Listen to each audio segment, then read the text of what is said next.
dangasalikni oxirigacha yengib bo'lmaydi. Inson robot emas. Tanangizni boshqarishni o'rgansangiz, aqlingizni boshqarishni ham o'rganasiz. Miya shu darajada murakkabki va shu darajada ko'p narsalar borki, u yerda hammasini kontrolga olib bo'lmaydi.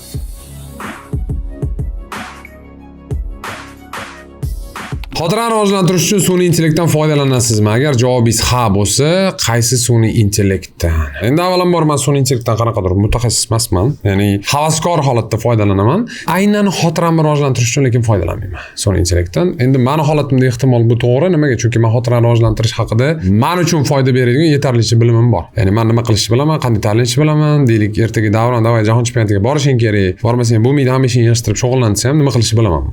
O'tirib rejimga kiraman, qancha nimani shug'ullantirish kerak. Bu haqda menda ma'lumot, tajriba yetarlicha. Lekin sun'iy intellektdan qolganlar foydalanishi mumkinmi xotirani rivojlantirishda degan savolga javobim ha, mumkin. Shaxsan men o'zim ChatGPT ni ishlataman. Boshqalardan foydalanib ko'rganman. Menga interfeysi unchalik tushunarsiz bo'lganligi uchun foydalanmaganman. Menimcha hozirgi top modellarni olsangiz, Gemini deysizmi yoki ChatGPT deysizmi, hammasi примерно bir xil. Kuchi, fikrlashi, tokenlar soni, sizga bera oladigan javobi, kontekst tushunish hammasi bir xil. Bemalol bittasini olib foydalansangiz bo'ladi. ChatGPT bitta zo'r narsa bor, pulligida foydalanib ko'rish tavsiya qilaman. Shu $20 study mode bor. Ehtimol bepulli ham bordir. Tekshirib ko'rsanglar bo'ladi. Study mode degani sizga ustoz bo'la oladi. Yaxshigina prompt berib, men xotiramni rivojlantirmoqchiman, bu uchun deb turib, prompt berib ishlatib ko'rsanglar bo'ladi. Ammo sun'iy intellektda bitta kamchiligi bor. Men aniq ayta olmayman bu narsani. Sun'iy intellekt faqat maslahat bera oladi. Ya'ni u sizni bajartira olmaydi. Siz ehtimol qanaqadir paydo bo'lishi mumkin bo'lgan sizda muammolar oldindan bo'la olmaydi. Chunki u sizni yillar mobaynida yoki boshqalar yillar mobaynida xotirani rivojlantirishga shug'ullanib yurmagan. Shu joyda kamchilik bo'lishi mumkin. Shogirdlaringiz jahon chempionatini yutib kelishibdi. Qanday qilib bu darajada kuchli shogird yetishtirdingiz? Qarang, bu yerda bitta asosiy masalani tushunishingiz kerak. 2025-yilda biz jahon chempionatida birinchi o'rinni oldik.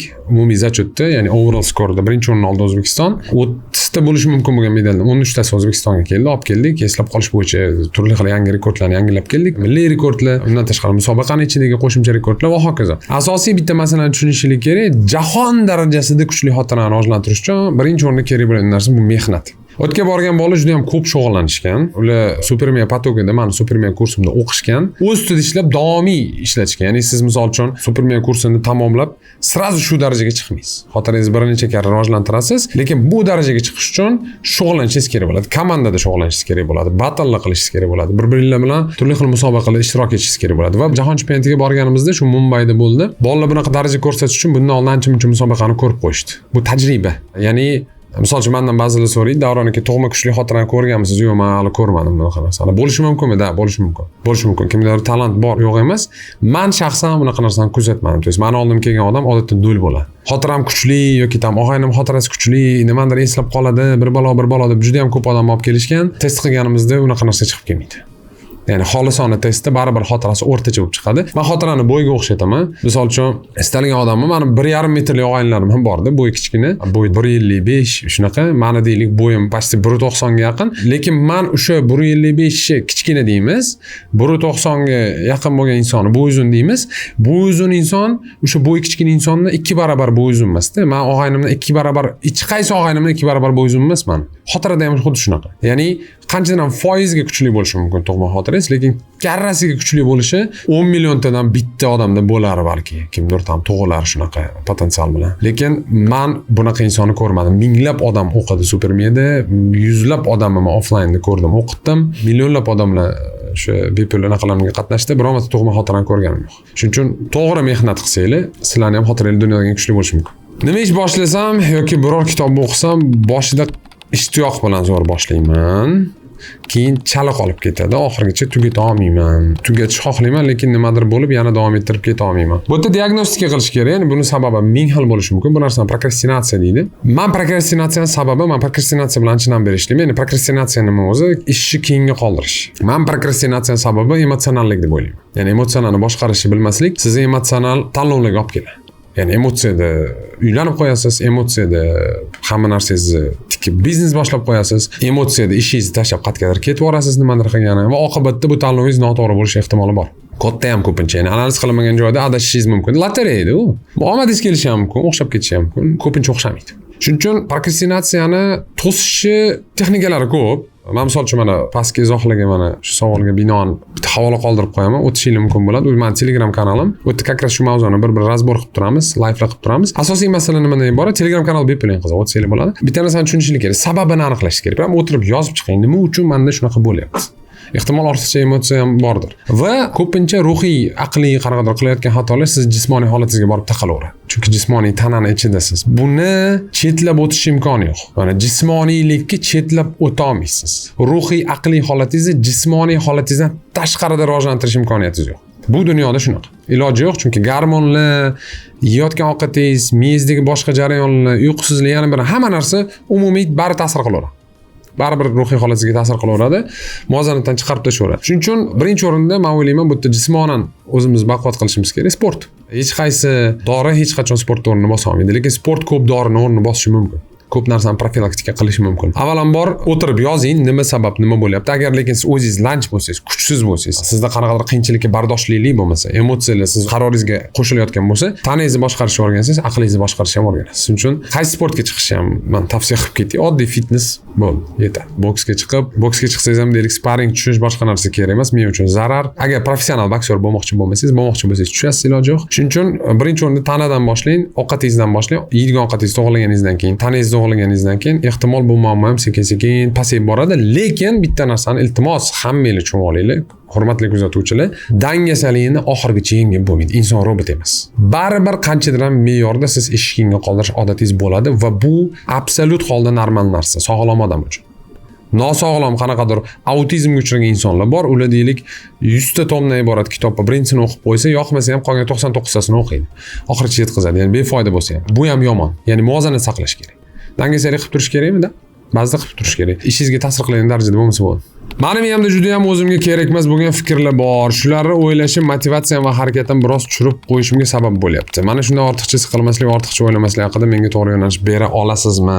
Qarang, bu yerda asosiy masala nimadan iborat? Men ikkita ajoyib algoritmni aytib o'taman. Bittasini ko'pchilik tavsiya qiladi, bittasini o'zim uchun o'zim qilganman. Qachondir bo'ldi, menga zo'r ishlagan. Keyin ko'pchilik uchun tavsiya qilinadigan razbor qilib bering. Nima qilinadi? Oddiy stikerlarni olasizlar. Stiker deganda ko'p to'rtburchak qog'ozchalar bo'ladi. Olib, yopishtirib chiqsanglar bo'ladi, qayergadir. Olasizlar-da va o'zingizga savol berasizlar. Nima ish qilishim kerak? Nima maqsadlarim bor? Nimalarni qolib ketgan?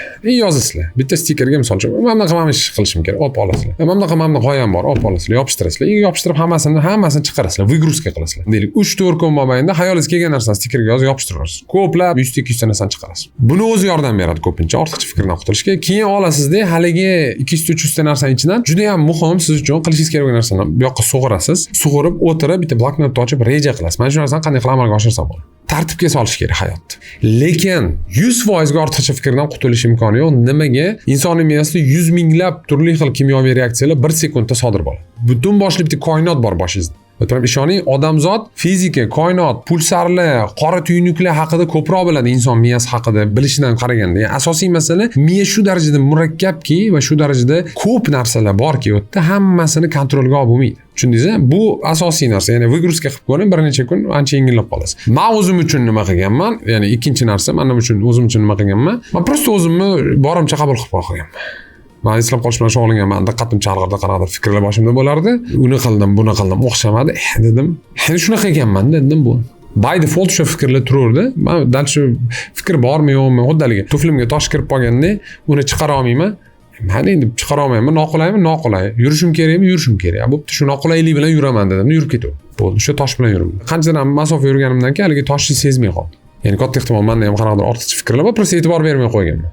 Endi shunaqa ekanda deb rozi bo'lganman shu narsaga, ishlab ketaverganman. O'zim qabul qilganimdan keyin mana shu narsa ancha yengillashib qolgan. Shunaqa gaplar. Mana shu prokrastinatsiya, dangasalik, to'da-suda jamiyatimga o'tsanglar bo'ladi. O'tda gaplashamiz, xudo xolis. Pastda havola qoldirib qo'yaman. Jamiyat nima? Meni kanalim. Davronbek Turdiyev jamiyati degan kanalim bor Telegramda. Xotiramni super darajaga olib chiqmoqchiman. Miyamdan maksimal foydalanmoqchiman, lekin nimadan boshlashni bilmayapman. Endi bu juda ham katta mavzu. Mavzu takrorlanib, sizga hammasini boshdan tushuntirib o'tirmayman. Undan ko'ra zo'r bitta tavsiya berib qo'ya qolaman. Mana shu videoni oxirigacha ko'rganingizdan keyin ekranda bitta video chiqadi, video dars chiqadi. Spetsial mana shu savolga bog'liq men qistirib qo'yaman. Chiqqandan keyin uni ko'rsanglar, u yerda 1 soat 20 minut atrofida, deyarli 1,5 soat atrofida prям dars o'tganman. 500 million odam ko'rdi u darsi, ya'ni 500 mingtadan ko'p inson. Juda ham bafurchi, nima qilish kerak, qadam-qadam tushuntirganman. Dars mutlaqo bepul, o'sha YouTube o'zida turibdi. Video tugagandan keyin o'tib turib ko'rsangiz, mana shu savollingizga javob topasiz. Keyingi Supermiya kursi qachon bo'ladi? Bu haqda ma'lumotni men hozir o'zim ham bilmayman. Taxminan bilaman. Lekin hozircha qanaqadir va'dalar berib yoki raqamlar aytib o'tirmayman qachon bo'lishini. Lekin bitta narsani ayta olaman obunachilar uchun. Kuzatib boringlar YouTube'ni. Pastga Telegramga obuna bo'lib kuzatib boringlar. Telegramdagi obunachilarim uchun, YouTube'dagi obunachilarim uchun birinchi bo'lib e'lon qilaman. Va har doimgidek agar Supermiyada o'qimoqchi bo'lsangiz, xotirangizni qattiq rivojlantirmoqchi bo'lsangiz, birinchi bo'lib shu obunachilarimga eng foydali, eng zo'r bonuslarni va eng zo'r, eng qulay holatda, qulay narxlarda qo'shilish imkoniyatini beraman. Shuning uchun kuzatib boringlar. Supermiya bo'lganda hammadan erta va hammadan qulay qilib qo'shilib olishinglar mumkin bo'ladi.